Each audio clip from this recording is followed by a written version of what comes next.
Alam mo ba na ang aphids na yan at ang langgam ay mag-best friend pala? Oh no! Beshi talaga at talagang hindi sila mapaghihiwalay. Alam niyo kung bakit? Alamin natin.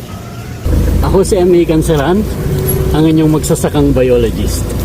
Ang mga aphids ang isa sa pinakabangungot ng mga magsasaka, lalong-lalo na ng mga vegetable farmers. Little as they are, they can put down the whole plant or the whole farm if not controlled. But there's a twist. They are not alone. May partner siya sa crime, mga ka-farmers. At yun ay walang iba kundi ang langgam. Oh my Or God! Manigas in Binisaya. Kasi ang langgam sa mga Bisaya lumilipad.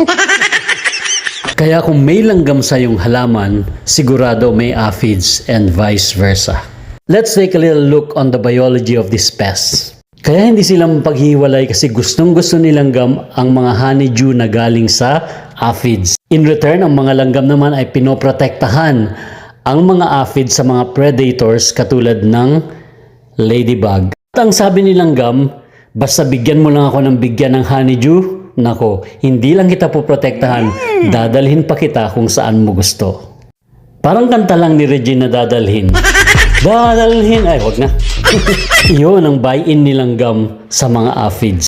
Like this colony of ants, ayan na naman. Dinala na naman nila ang mga aphids dun sa healthy shoot ng aming papaya tree.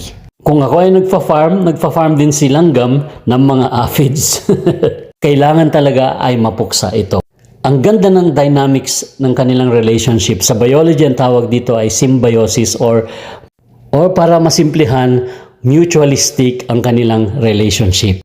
Hindi katulad ng friend mo na pagkatapos mong i-Gcash sa pangangailangan niya ay nagka-amnesia na, di ba? Hugot yan! Anyway, you might want to ask, paano namamatay ang halaman? Well, dahil nga ang mga aphids ay sinisip-sip ang mga sustansya ng mga halaman at sinisira nila ang daluyan nito, kaya naman nalalanta at namamatay ang halaman dahil hindi na nakapag-undergo ng mga natural processes tulad ng photosynthesis at transpiration.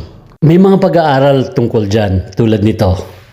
Maraming paraan para puksain ang mga ito, especially yung mga synthetic insecticides. But for me, I would really recommend natural ones, organic ones, para maprotektahan natin ang ating environment.